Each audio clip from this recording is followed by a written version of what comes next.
We provide you the platform to turn your dreams into reality. Give wings to your aspirations with KR Mangalam University. बात कर रहे हैं एक बार फिर से ईरान और इजराइल जंग की, जिसमें एक बार फिर युद्ध भड़कने की आशंका बनी हुई है। 12 दिन बाद दोनों भले ही सीजफायर को लेकर मंजूर हुए हों, लेकिन तनाव बना हुआ है। युद्ध की आशंका को अमेरिका के राष्ट्रपति डोनाल्ड ट्रंप ने भी हवा दी है। आखिर महाविनाश के संकेत क्यों मिल रहे हैं, इस रिपोर्ट में देखिए।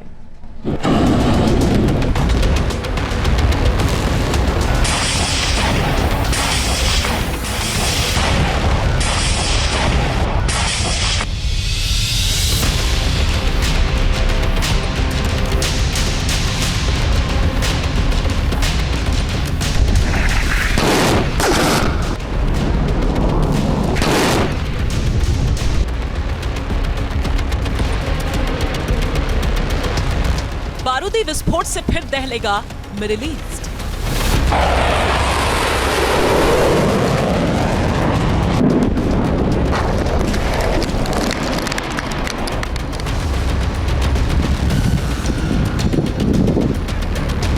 इजराइल और ईरान के बीच कभी भी भड़क सकती है युद्ध की चिंगारी।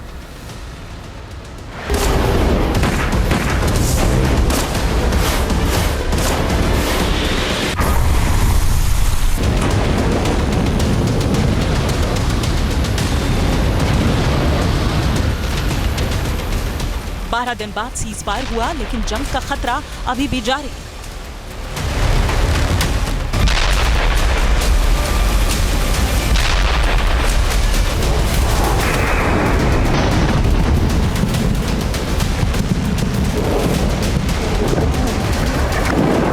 महाविनाश से पहले की शांति है युद्ध विराम, जल्द मचने वाला है कोहराम।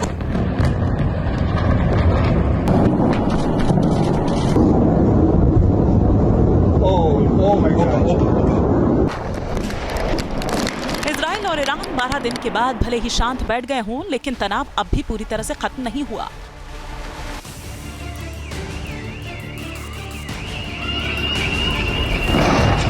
दोनों मुल्कों के बीच तल्खी कायम है और खतरा इसी बात का है कि हालात कभी भी बिगड़ सकते हैं।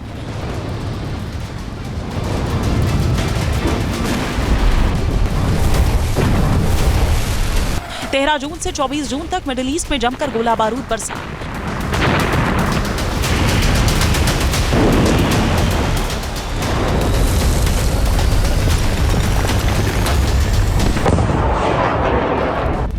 एक दूसरे पर इजराइल और ईरान ने घातक प्रहार किए।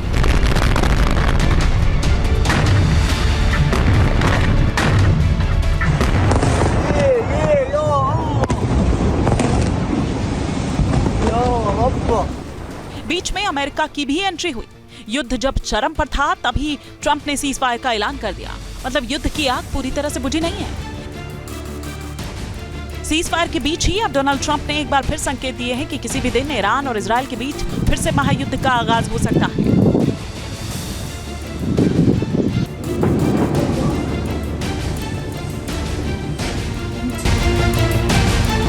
ट्रंप के इस बयान से समझा जा सकता है कि मिडिल ईस्ट में तनाव अब भी बरकरार है।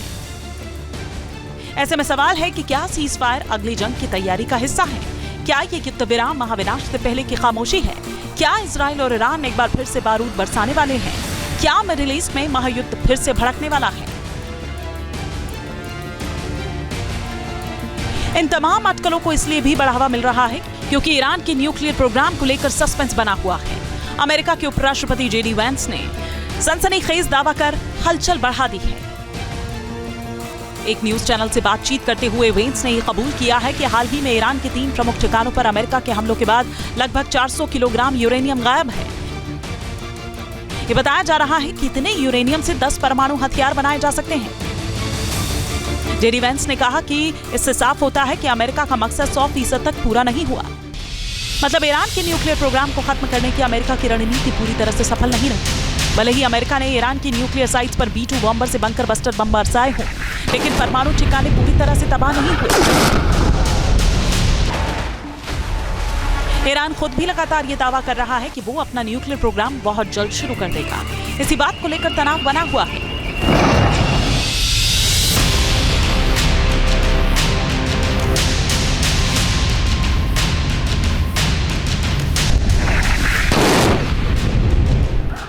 ईरान पर अमेरिका ने 22 जून को घातक स्ट्राइक के जरिए न्यूक्लियर साइट्स को बर्बाद करने का दावा किया था।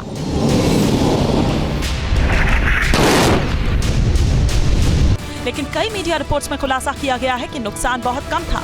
ऐसे में ट्रंप ने ईरान को अल्टीमेटम दिया है कि अगर न्यूक्लियर प्रोग्राम फिर से शुरू हुआ तो पहले से भी विनाशक हमले करने से अमेरिका पीछे नहीं हटेगा।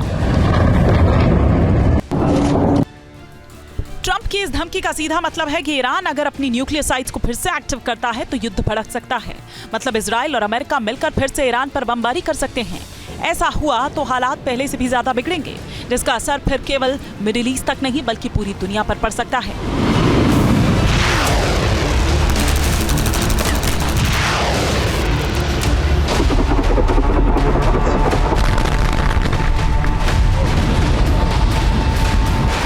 युद्ध भड़कने के आसार इसलिए भी ज्यादा है क्योंकि ईरान की न्यूक्लियर साइट्स के पूरी तरह से नष्ट होने के पुख्ता सबूत अब तक नहीं है। युद्ध की आशंका इसलिए भी बढ़ रही है क्योंकि जिस मकसद से इजराइल और अमेरिका ने ईरान पर हमला किया वो पूरा हो चुका है, इसकी कोई गारंटी नहीं दे पा रहा। ईरान बार बार दावा कर रहा है कि वो अपना परमाणु कार्यक्रम फिर से शुरू करेगा, ये भी तनाव का बड़ा सबब है। ईरान की ओर से यह भी कहा गया है कि इजराइल ने अपनी खुफिया गतिविधियां अभी तक नहीं रोकी है। ये वो हालात हैं जो जंग फिर से शुरू होने के संकेत दे रहे हैं। इस बीच नेतन्याहू ने 12 दिन तक चले युद्ध में इजराइल की जीत का दावा एक बार फिर से दोहराया।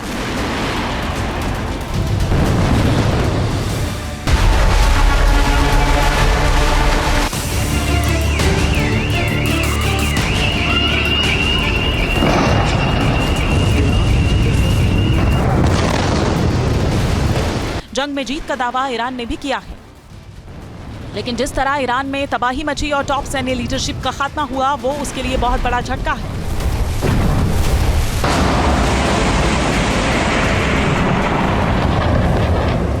ईरान ने भले ही इजराइल में मिसाइलों से हमला किया हो, लेकिन बदला पूरा नहीं हो पाया।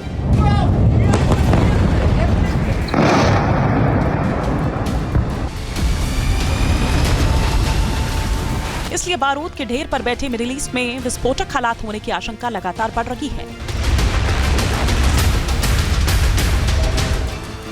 Team news nation.